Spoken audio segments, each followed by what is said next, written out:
Good afternoon, everybody. It's Debi Evans here, and yep, Rolo's actually with me this afternoon, and I'm going to read a bit more from his latest book, The Secret Adventures of Rolo, Book 5, Phoenix and the Dragonling.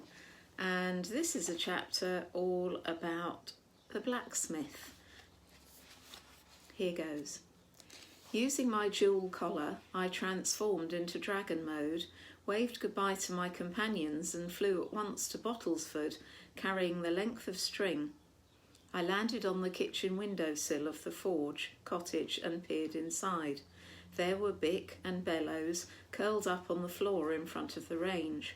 I rapped on the glass, not giving any thought to my appearance in the middle of the night. I suspect I gave them quite a fright, turning up as a dragon. 2 pairs of sleepy eyes suddenly grew as round as tea plates, and I had their full attention. "Rolo, you've scared the living daylights out of us. What is this fancy dress?" Bick growled. "It will take too long to explain, but suffice to say, it's a handy method of transport," I said.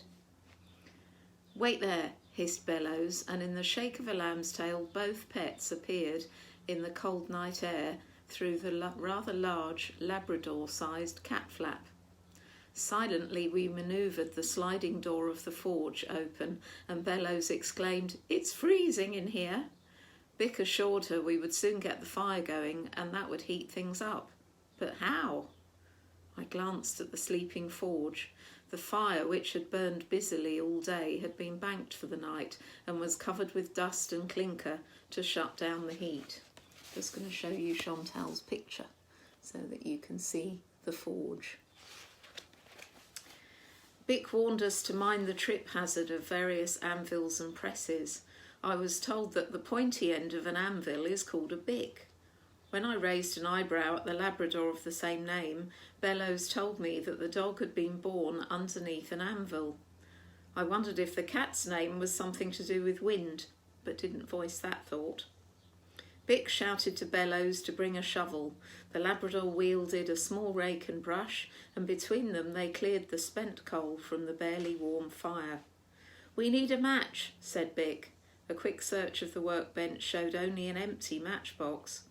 Forge, cat and dog turned to stare at me expectantly, and I quickly cottoned on. Luckily I was still in dragon guise and obliged by puffing a little spark into the dying fire.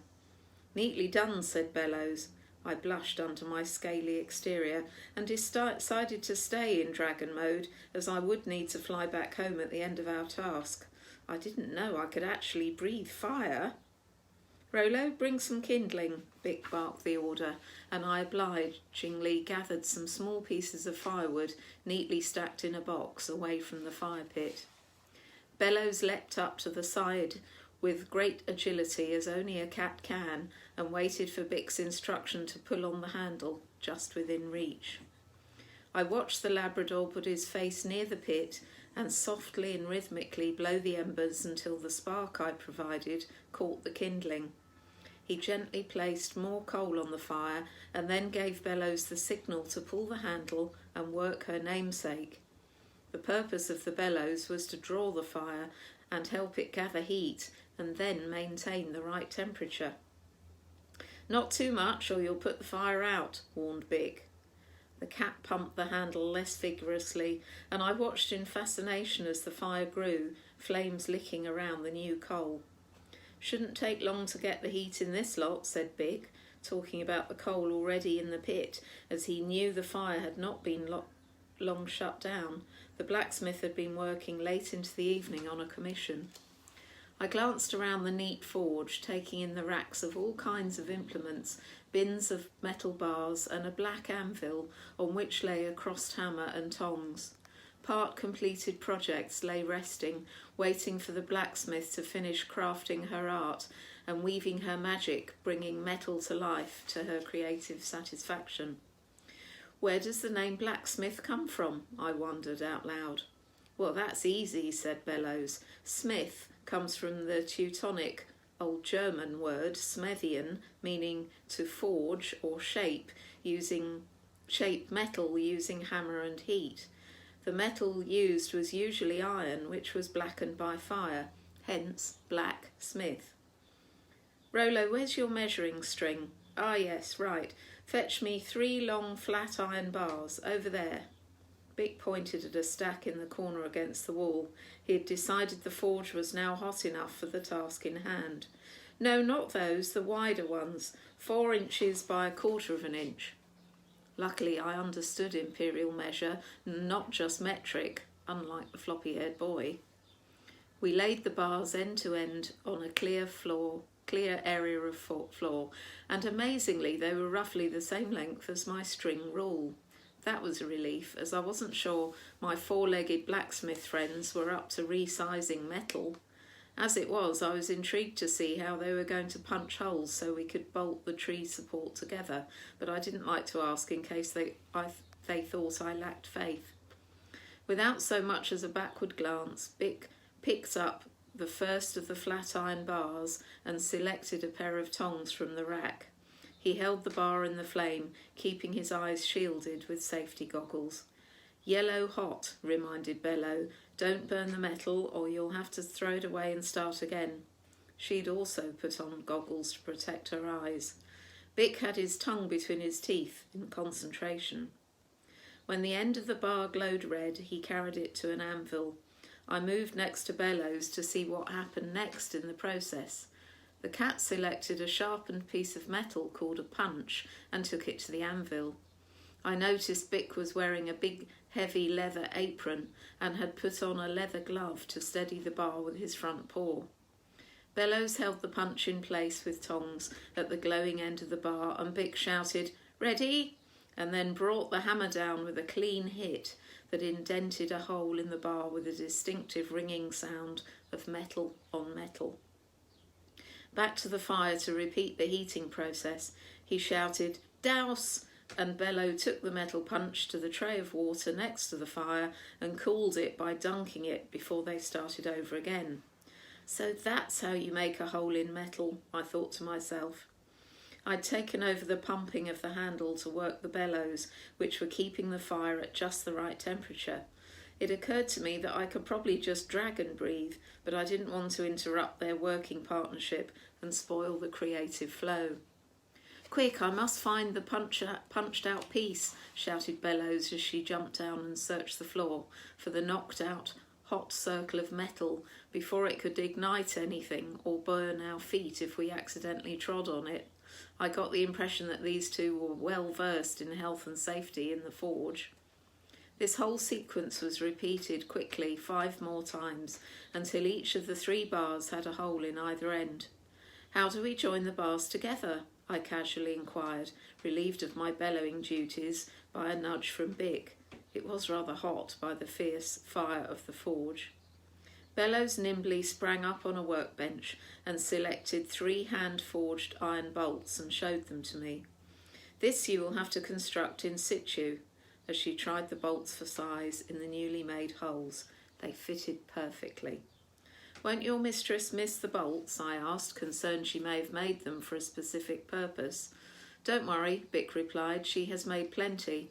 A blacksmith is respected as the master of all craftsmen because they don't just make their own tools but also those for all other trades, and they make their own threading tools so they can fashion their own bolts." I was amazed. An old wooden box lying open on a nearby stool caught my eye. "What's in here?" I asked, and Bellows glanced over. "Letter punches for engraving," she replied. "Our mistress bought the box as a job lot in an auction. They are her pride and joy, as she thinks because of their great age they can tell a story. They're well worn through much use." "I'm taking a break," said Bick, removing his apron and glove. "Stay away from the forge," he added, as he slid the door open and went outside to cool down. Bellows was at my side. "Can you see if you can find me some letters?" I asked, casually adding R-O-L. The cat peered in the box and started rummaging amongst the old letters and numbers. "I can only find an O and an L. The R appears to be missing," she said. "How do you stamp the letters?" "Same principle as the hole punch," Bellows replied, "but quick before Bick comes back in. He might not approve of you signing the work." Bellows had quickly cottoned on to my intention. Without further ado, and aided by the cat, I lifted one of the bars back into the fire with the tongs, just as I'd seen Bick do.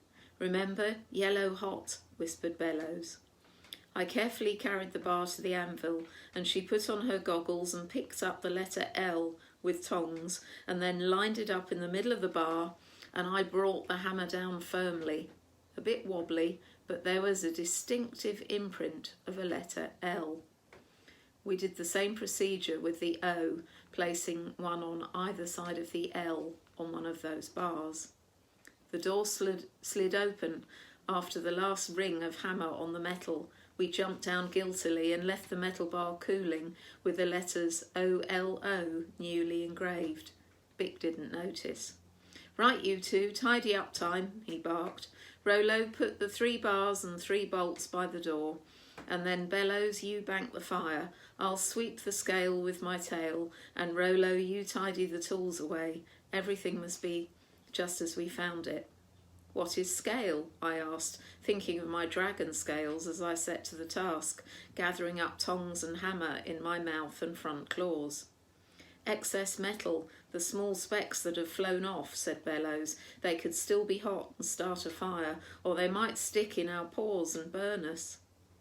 The flames had died down, the fire was banked, and we were about to leave the forge with our newly crafted metalwork when Bello hissed from a dark corner of the room, "Rolo, I've found the R." "What was that?" asked Bick.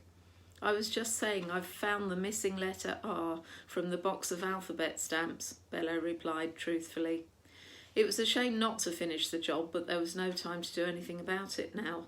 "Just leave it on the stool where our mistress will find it," instructed Bick. "Don't forget to cross the hammer and tongs," reminded Bello. "Why is that?" I asked. "To keep the dark arts away," both cat and dog replied in unison. Well now, that was something the floppy-haired boy would be interested to hear. His beloved West Ham United football team, affectionately known as the Hammers, was originally a team of men employed at the ironworks in the East End of London, hence the cry from the terraces, "Come on, you irons!" I bet he didn't know the origin of the crossed hammers. The next morning the blacksmith was astonished to find the missing letter R from her alphabet box of letters. She'd lost it several years previously when it had flown out from the tongs during a hammer blow whilst she was inscribing a commissioned piece. Now it had mysteriously reappeared overnight and was lying on the stool beside the neatly swept forge. Forestry Commission staff were amazed to find a tree, which had appeared rather top-heavy of late, was now shored up and well supported by a metal frame made up of 3 strips of wrought iron, held together by what appeared to be hand-forged metal bolts. There was a very unusual inscription on one of the bands, which read OLO.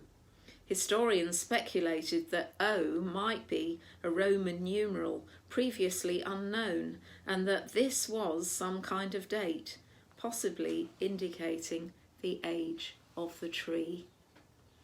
And there we will leave it for this afternoon, and the sun has just come out again, and I'm going to try and upload these videos to YouTube, so as well as reading daily on Rolo's Facebook page live, hopefully you'll be able to catch any chapters on YouTube. More about that later. And I will see you tomorrow. Have a lovely afternoon. The sun's just come out.